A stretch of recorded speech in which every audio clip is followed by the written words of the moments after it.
हमारे प्यारे विद्यार्थियों एवं सम्मानित शिक्षक साथियों को मेरा सादर नमस्कार। मित्रों, स्वागत है आपका अपने चैनल पर। उत्तराखंड बोर्ड द्वारा कक्षा 12वीं की हिंदी विषय की अनिवार्य संस्कृत की पुस्तक में बदलाव कर दिया गया है। पिछले साल जो पुस्तक पढ़ी जाती थी उसका नाम था संस्कृत प्रबोधिनी। अब उसके स्थान पर एससीईआरटी द्वारा नई पुस्तक संस्कृत निर्झरा लागू की गई है। आज के इस वीडियो में हम इसी पुस्तक से पंचम पाठ को पढ़ने वाले हैं। पिछले जो भी पाठ हमने पढ़े वो सब चैनल पर उपलब्ध हैं। प्लेलिस्ट तैयार कर दी गई है, वहां पर आप पुराने पाठ सभी देख सकते हैं। तो मित्रों, आज के इस वीडियो में हम इस नई पुस्तक के पंचम पाठ वृत्तिदायक का वंश द्रुम, अर्थात वृत्तिदायक होता है रोजगार जीविका देने वाला, और वंश द्रुम होता है बांस का वृक्ष। बांस का वृक्ष आपने देखा होगा, तो उसके बारे में यह पाठ यहाँ पर दिया गया है। मित्रों, इस वीडियो में हम पाठ के एक एक शब्द का अर्थ और एक एक पंक्ति का सरल हिंदी अनुवाद बिल्कुल विस्तार से समझेंगे, ताकि परीक्षा में आपका एक भी प्रश्न ना छूटे। तो चलिए बिना देरी किए हुए सबसे पहले पाठ का परिचय देख लेते हैं। पाठ का परिचय हिंदी में दिया हुआ है कि प्रस्तुत एकांकी में नाटक की तरह ही एक एकांकी होती है। तो बांस निर्मित वस्तुओं के प्रयोग को प्रोत्साहित करने के लिए गुरु शिष्य संवाद के माध्यम से बांस वृक्ष के गुण और रोजगार में उसकी उपादेयता यानी कि उपयोगिता पर प्रकाश डाला गया है। यह एकांकी कौशल विकास और रोजगार परक शिक्षा पर आधारित है। प्रस्तुत पाठ में पर्यावरण संरक्षण एवं स्वास्थ्य की दृष्टि से बांस की उपयोगिता पर चर्चा की गई है। मित्रों, जैसे पिछले पाठ में नाटक में महाकवि कालिदास वाले में हमने देखा था दृश्यम आए थे, इसी प्रकार से इसमें भी दृश्य हैं। तो इसमें दृश्यम यहाँ पर दृश्य दिखाया गया है। तो दृश्य क्या है? बालका ओजसः तस्य मित्राणि च शिक्षकेण सह काष्ठकला प्रदर्शनीं द्रष्टुम देहली स्थितम प्रगति क्षेत्रम प्रगति मैदानम गच्छन्ति। तो यहाँ पर एक बालक है जिसका नाम है ओजस। ओजस जो है बालक का नाम है। बालक ओजस तस्य मित्राणि च, और उसके मित्र, तस्य मतलब उसके, मित्राणि मित्र, च मने और। तो बालक तेज ओजस और उसके मित्र शिक्षकेण सह शिक्षक के साथ, शिक्षक के गुरुजी के साथ काष्ठ कला प्रदर्शनी। काष्ठ कला होता है लकड़ी की कला की प्रदर्शनी, लकड़ी की कला की प्रदर्शनी। दृष्टुम होता है देखने के लिए। देहली स्थितम, दिल्ली में स्थित। प्रगति क्षेत्रम, प्रगति क्षेत्र यानी के प्रगति मैदान में। गच्छन्ति मतलब जाते हैं। तो इसका मतलब हुआ बालक ओजस और उसके मित्र शिक्षक के साथ, गुरुजी के साथ काष्ठ कला यानी कि लकड़ी की हस्तशिल्प प्रदर्शनी देखने के लिए। लकड़ी का जो सामान हाथ से बनाया जाता है तो उसको काष्ठ कला बोला जाता है। तो काष्ठ कला प्रदर्शनी देखने के लिए दिल्ली स्थित प्रगति मैदान में वो सभी बच्चे और उनके गुरुजी उनके साथ जाते हैं। तत्र, तत्र होता है वहां। ते मतलब वे सब, वहां वे सब। अनेकानि सुंदराणि वस्तूनि पश्यन्ति। अनेकानि मतलब बहुत सारी, सुंदराणी मतलब सुंदर, वस्तुनि मतलब वस्तुओं को, पश्यन्ति मतलब देखते हैं। वहां वे अनेक सुंदर वस्तुओं को देखते हैं। यानी मतलब जो कि चित्ताकर्षाणी, चित्ताकर्षाणी चित्त होता है मन, मन को आकर्षित करने वाली, मतलब मन को मोहने वाली, मनमोहक। उपयोगिनी चा, और उपयोगी संति हैं। जो वो वस्तुएं वहां पे देखते हैं, हाथ से बनाई हुई लकड़ी की चीजों को देखते हैं, वो सभी वस्तुएं कैसी हैं? और सुंदर हैं और मन को आकर्षित करने वाली, और क्या है? उपयोगी हैं। आगे आता है तादृश्यम। तादृश्यम मतलब उस प्रकार की। कलाकृतिम, कलाकृति को। दृष्टवा देखकर, उस प्रकार की कलाकृति को देखकर। तेसाम मनसी, उनके मन में। जिज्ञासा अभवत, जिज्ञासा हुई, उनके मन में जिज्ञासा हुई। जिज्ञासा होता है जानने की इच्छा। यत होता है कि। एतादृशानि, एतादृशानि मतलब इस प्रकार की। सुंदराणी उपयोगिनी च, सुंदर और उपयोगी। वस्तुनि वस्तुएं। कथम, कथम होता है कैसे। केन मतलब किससे। वा अथवा किससे, किससे अथवा कैसे, और अथवा किससे। विनिर्मितानि संति, विनिर्मितानि होता है बनाई गई, संति मतलब है। तो जब वो उस प्रकार की कलाकृति को देखकर तेषाम मनसि उनके मन में जिज्ञासा भवत, जिज्ञासा हुई, यत एतादृशानि सुंदराणि उपयोगिनी च वस्तुनि कथम केन वा विनिर्मितानि, मतलब कि ऐसी सुंदर और उपयोगी वस्तुएं कैसे अथवा किससे बनाई गई हैं, किस चीज से बनाई गई हैं। तदा तब शिक्षक, शिक्षक मतलब गुरुजी, तेसाम मतलब उनकी, जिज्ञासाया जिज्ञासा मतलब जानने की इच्छा, समाधानम करोति समाधान करते हैं। तब उनके जो शिक्षक हैं, उनके गुरुजी हैं, वो उनकी जिज्ञासा का समाधान करते हैं, मतलब उनके सभी प्रश्नों के उत्तर देते हैं। सबसे पहले एक बच्चा जिसका नाम है ओजस, ओजस बोलता है अहो, अहो मतलब अरे वाह, अत्र तु यहाँ तो, कीदृशः कैसा, मनोहरा मनोहर मनमोहक सुंदर, कंडोला, कंडोला होता है टोकरी, कंडोला मतलब टोकरी, यहाँ पर तो कितनी सुंदर टोकरी है। अरे यहाँ तो कितनी सुंदर टोकरी है, टोकरी जो कि हाथ से बांस से बनाई गई है। अब नलिनः बोलता है, नलिनः बोल रहे हैं कि इयम, इयम, इयम मतलब यहाँ, आसंदिका, आसंदिका होता है कुर्सी या आसन, आसंदिका मतलब आसन, बैठने का आसन। तो जो आसन बनाया गया था, कुर्सी या आसन जिस पर बैठते हैं, अपि, अपि होता है भी, कियति मतलब कितनी, अल्प भार युता, अल्प भार वाली, कम वजन वाली मतलब हल्की है, शोभनाम चा और सुंदर, शोभना मतलब सुंदर, और सुंदर, प्रतीयते प्रतीत होती है मतलब लगती है। तो ननील होता है ये जो आसन है, ये जो कुर्सी है या आसन है, ये भी बहुत हल्का है और सुंदर दिखाई दे रहा है। तो प्यारे बच्चों, आपने भी बांस से बनी हुई चीजें देखी होंगी, टोकरी बनी हुई देखी होगी, कुछ बांस की कुर्सियां भी होती हैं पुराने जमाने की, आपने देखी होंगी। तो वहीं उन्हीं का यहाँ पर वर्णन किया जा रहा है कि कितनी हल्की हैं और सुंदर हैं। अब अदिति बोलती है अहो, अहो मतलब अरे, अयम, अयम मतलब यहाँ, करंडकहा, करंडका होता है डिब्बा या पिटारा या बॉक्स, कियान, कियान मतलब कितना, आकर्षक, आकर्षक मतलब आकर्षक या सुंदर। अरे यह जो डिब्बा है, ये बॉक्स जो है, ये कितना सुंदर है, कितना आकर्षक है। तो अक्षरा बोलती है, अक्षरा बोलती है पश्य देखो, अयम यह, दूरभाष धारकः, दूरभाष धारका होता है, दूरभाष बोलते हैं मोबाइल को, धारक मतलब जिसपे मोबाइल रखते हैं, मोबाइल रखने का स्टैंड, मोबाइल रखने का स्टैंड बोलते हैं दूरभाष धारक। तो मोबाइल स्टैंड अपि भी काष्ठ निर्मिता, लकड़ी का बना हुआ है। अक्षरा बोलती है देखो यह मोबाइल स्टैंड भी लकड़ी का बना हुआ है।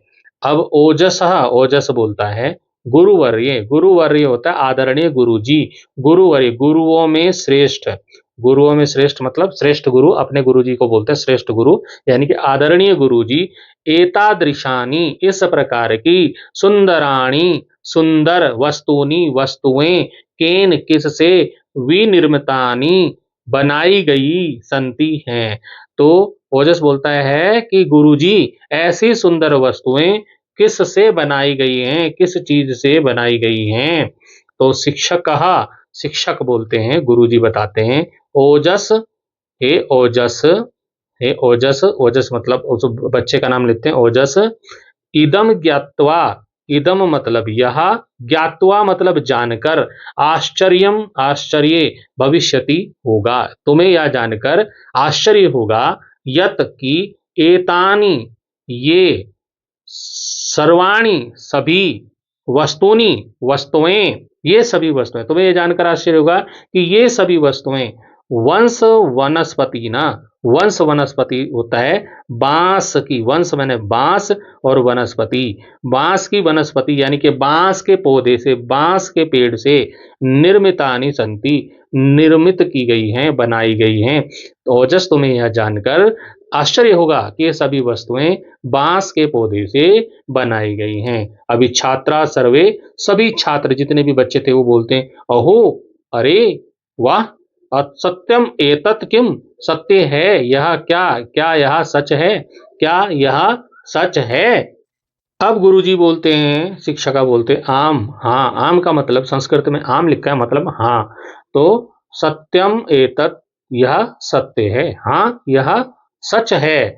यद्यपि, यद्यपि मतलब हालांकि, सामान्यतया सामान्य रूप से, वयम मतलब हम, वंशम होता है बांस, बांस को बोलते हैं वंश, वंश बांस को, काष्ठम, काष्ठम मतलब काष्ठ होता है लकड़ी, वदामः बोलते हैं मतलब कहते हैं, यद्यपि हालांकि, सामान्यतः हम बांस को लकड़ी कहते हैं, तथापि फिर भी, तथापि फिर भी, वंशा, वंशा होता बांस, तृणस्येव, तृणस्य एव, तृणस्य एव तृण, तृण होता है घास, घास की ही, तृणस्येव घास की ही प्रजाति अस्ति, प्रजाति है, घास की ही किस्म है। कि सामान्यतः हम बांस को क्या कहते हैं, लकड़ी कहते हैं, लेकिन फिर भी जो बांस है वो घास की ही फैमिली से आता है, घास की ही एक किस्म है, एक प्रजाति है, एक जाति है।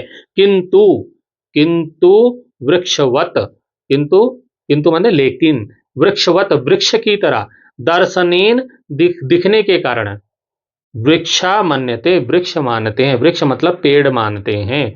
तो गुरुजी कहते हैं कि हाँ यह सच है कि यद्यपि सामान्यतः हम बांस को लकड़ी कहते हैं, फिर भी जो बांस है वो घास की ही प्रजाति है, लेकिन पेड़ जैसा दिखने के कारण हम उसे वृक्ष मान लेते हैं।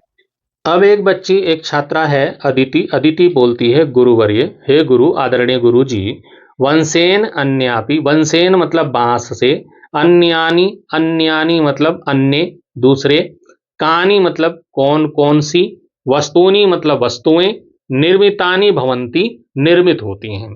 गुरुजी, बांस से अन्य कौन कौन सी वस्तुएं निर्मित होती हैं मतलब बनाई जाती हैं। तो शिक्षक बोलते हैं अदिते, अदिते मतलब हे अदिति, वंशेन बांस से, आसंदिका, आसंदिका मतलब कुर्सी, आसन, टेबल जो भी है, स्टूल, फलकम, फलकम होता है मेज या तख्ता, तख्त, और पर्यंकम, पर्यंकम होता है जो आप पलंग, बेड, क्या बोलते हैं उसको, खाट, खटिया वगैरह, उसको चारपाई आप मान लीजिए, चारपाई।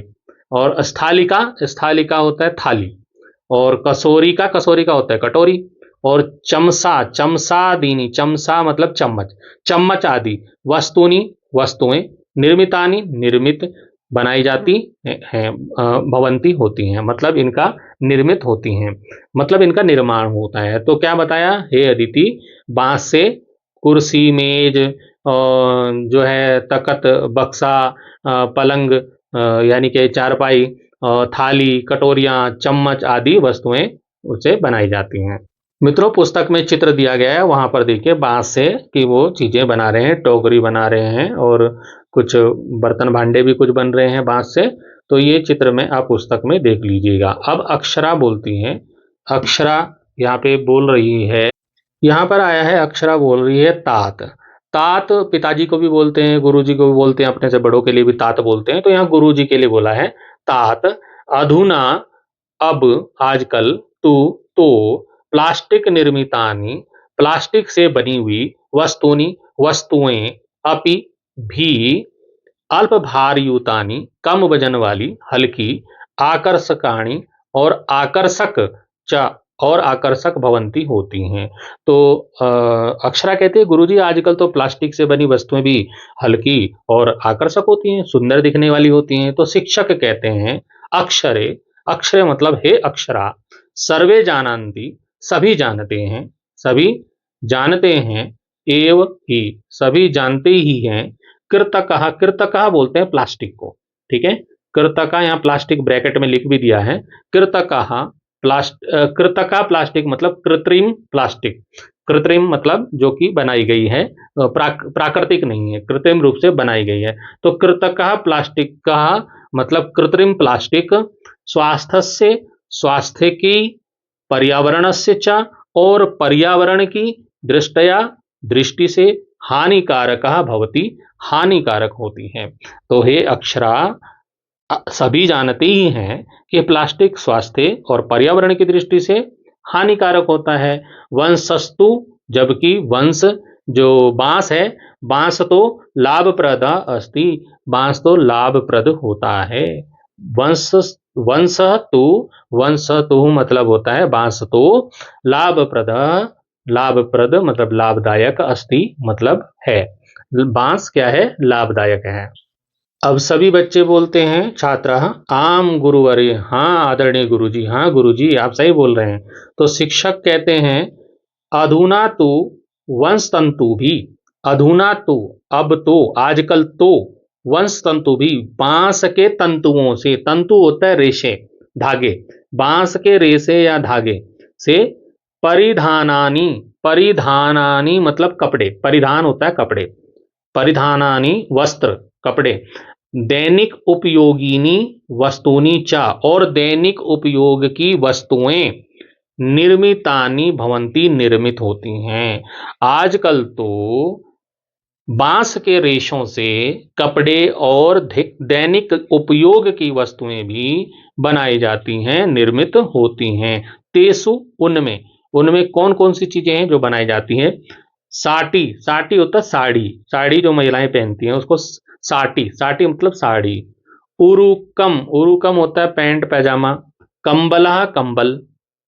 और पटखंडम, पटखंडम होता है पट मतलब पर्दा, पर्दे का खंड, टुकड़ा, पर्दा बोल सकते हैं, या कपड़े का टुकड़ा, रुमाल भी बोल सकते हैं। पटखंडम मतलब कपड़े का टुकड़ा या पर्दा या रुमाल, कुछ भी आप करें।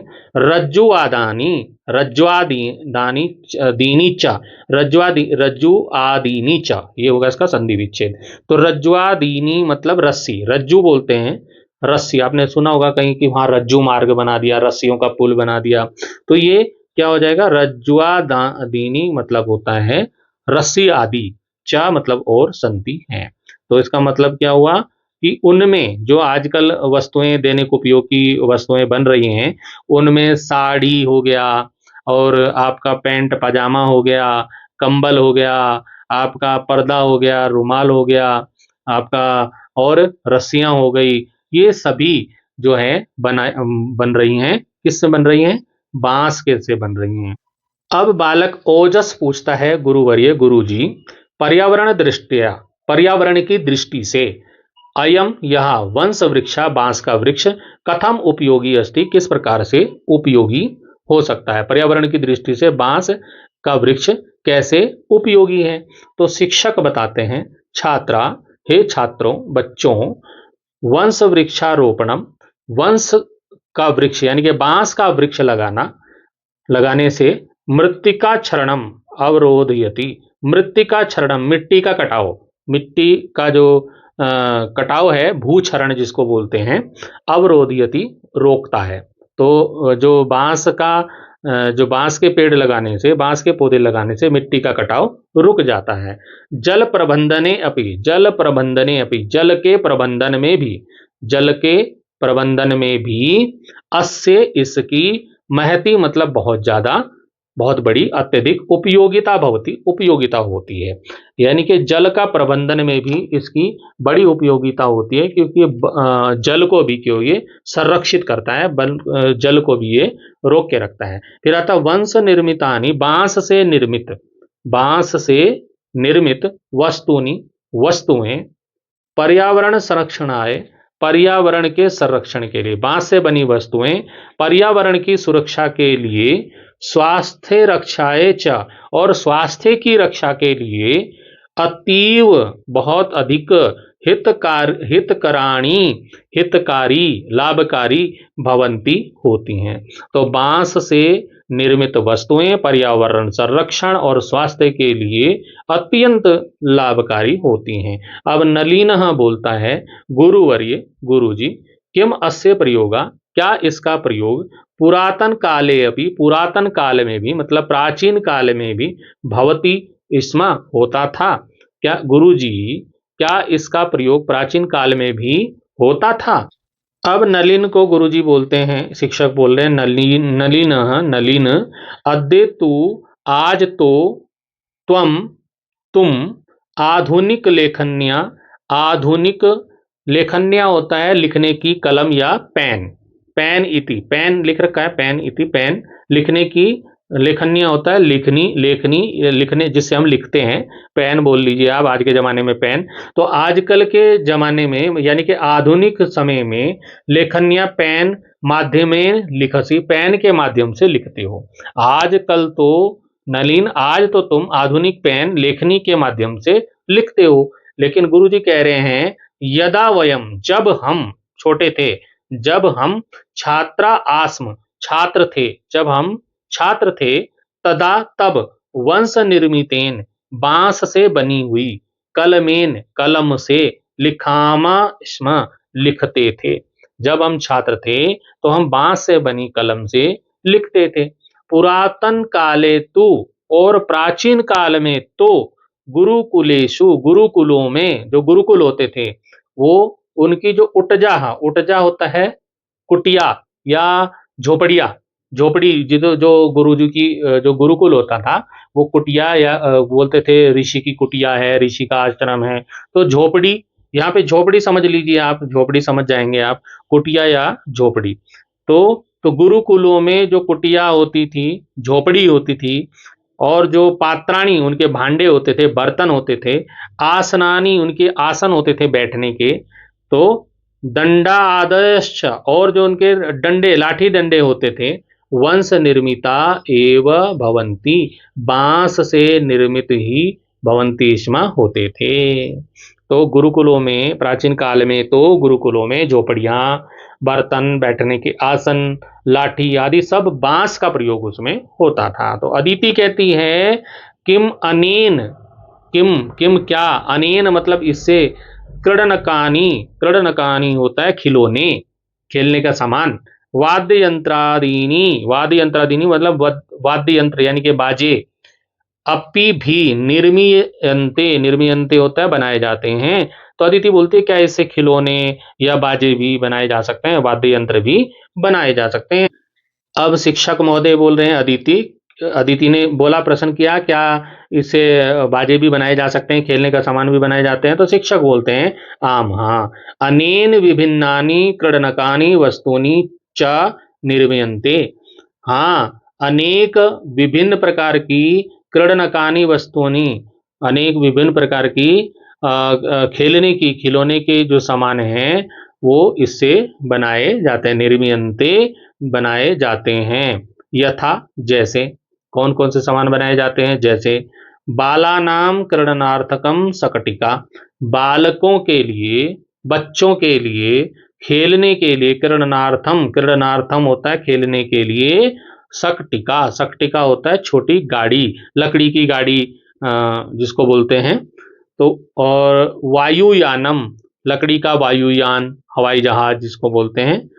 सुरपादिकम च, और सूप आदि, सूप आदि जो है इससे बनाए जाते हैं। कहने का मतलब कि हाँ, इससे विभिन्न खिलौने वस्तुएं बनाई जाती हैं, जैसे बच्चों के खेलने के लिए गाड़ी, हवाई जहाज, सूप आदि। अधिक किम अधिकम, क्या अधिक कहें, क्या अधिक कहूं? भगवतः कृष्ण से वेणु, भगवान कृष्ण की, भगवान कृष्ण की वेणु होता बांसुरी, मुरली, तो भगवान कृष्ण की बांसुरी, मुरली, अपि भी वंश से मतलब बांस की, एव ही अस्थि है। तो अधिक क्या कहूं, कहें, भगवान कृष्ण की जो बांसुरी है वो भी तो बांस की ही बनी हुई है। तो ओजस कहता है गुरुवर्ये, गुरु जी, वंश वृक्ष भारते कुत्र कुत्र प्राप्यते, कि गुरुजी ये बताइए जो वंश वृक्ष हैं, बांस के जो वृक्ष हैं, बांस के जो पेड़ हैं, भारते, भारत देश में, कुत्र कुत्र प्राप्यते, भारत में कहाँ कहाँ पाया जाते हैं, मतलब बांस का वृक्ष भारत में कहाँ कहाँ मिलता है, कहाँ कहाँ पाया जाता है। अब गुरुजी शिक्षक जवाब देते हैं, वंश वृक्ष, वंश वृक्ष मतलब बांस का पेड़, तू तो संपूर्ण भारते, संपूर्ण भारत में, पूरे भारत में प्राप्यते पाया जाता है, परम परंतु विशेषतः, विशेष रूप से, अयम यह मध्य प्रदेश, मध्य प्रदेश में, महाराष्ट्र में, अरुणाचल प्रदेश में, उड़ीसा आदि प्रदेशों में लभ्यते प्राप्त होता है। तो क्या बताया कि शिक्षक बताते हैं बांस का वृक्ष तो पूरे भारत में पाया जाता है, लेकिन विशेष रूप से यह मध्य प्रदेश, महाराष्ट्र, अरुणाचल प्रदेश और उड़ीसा आदि प्रदेशों में पाया जाता है। शृण्वन्तु छात्रा, सुनो छात्रों सुनो, अयम वृक्षः, यह वृक्ष भूकंप संवेदनशील क्षेत्रेषु, भूकंप संवेदनशील क्षेत्रों में अत्यंत सुरक्षा प्रदान करने वाला सिद्ध होता है। हे छात्रों सुनो, यह वृक्ष भूकंप संवेदनशील क्षेत्रों में अत्यंत सुरक्षा प्रदान करने वाला होता है। अथमचा, और इसके अलावा जीविकापार्जने अपि, मतलब जीविकापार्जन होता है रोजगार में भी, रोजगार करने के लिए भी ये क्या है, बहुत अधिक लाभदायक है। तो वंश वृक्षा, जीविका उपार्जन यानी कि रोजगार के लिए भी वंश वृक्ष होता है बांस का वृक्ष। अत्यंत लाभदायक अस्ति, अत्यंत लाभदायक है, मतलब आजीविका कमाने के लिए, रोजगार के लिए भी बांस का वृक्ष अत्यंत लाभदायक है। अतः वंश वृक्षः, अतः बांस का वृक्ष अधिकाधिक मात्रायाम, अधिक से अधिक मात्रा में रोपणीय करना चाहिए, मतलब लगाया जाना चाहिए, रोपणीय मतलब लगाया जाना चाहिए। संरक्षणीय च, और संरक्षित किया जाना चाहिए। इति मतलब ये समाप्ति सूचक शब्द है, मतलब यहाँ पे समाप्त हो जाता है। तो क्या कहा है कि इसके अलावा जीविकापार्जन यानी कि रोजगार में बांस का वृक्ष अत्यंत लाभदायक है, इसलिए बांस का वृक्ष अधिक से अधिक मात्रा में लगाया जाना चाहिए और इसका संरक्षण भी किया जाना चाहिए। इस पाठ पर जो शब्दार्थ दिए गए हैं वो यहाँ पर आपके सामने है। कुछ बच्चों के कमेंट आ रहे थे कि सर शब्दार्थ भी दिखा दीजिए, तो शब्दार्थ ये आपके सामने है, इनको देख लीजिए। वैसे तो मैंने पूरा पाठ को पढ़ाते समय आपको बता दिया है, सारे शब्दों का अर्थ, एक एक शब्द का अर्थ मैंने बताने का प्रयास किया है। फिर भी यहाँ पाठ के अंत में ये कुछ शब्दार्थ दिए गए हैं, इनको आप देख लीजिएगा। तो और अभी इस वीडियो को मैं यहीं पे समाप्ति करूंगा। अगले वीडियो में हम अभ्यास प्रश्नों को लेकर उपस्थित होंगे। तो हमारे प्यारे विद्यार्थियों, यह था आपका पंचम पाठ वृत्तिदाय का वंशद्रुम का, इसका पूरा हिंदी अनुवाद और शब्दार्थ मैंने आपको इस वीडियो में बता दिए। आशा है कि आपको बांस के वृक्ष की उपयोगिता और पाठ का अर्थ अच्छी तरह से समझ में आ गया होगा। यदि आपका कोई प्रश्न या संदेह है तो कमेंट बॉक्स में जरूर लिखें। इस पाठ के अभ्यास प्रश्नों, प्रश्न उत्तर को हल करने के लिए आप हमारा प्रश्न उत्तर वाला वीडियो देखना ना भूलें, जो कि इसके बाद आएगा, जिसका लिंक आपको डिस्क्रिप्शन बॉक्स में भी मिल जाएगा। वीडियो को लाइक करें, अपने सहपाठियों के साथ इसको शेयर करें और चैनल को जरूर सब्सक्राइब करें। धन्यवाद, फिर मिलते हैं अगले वीडियो में।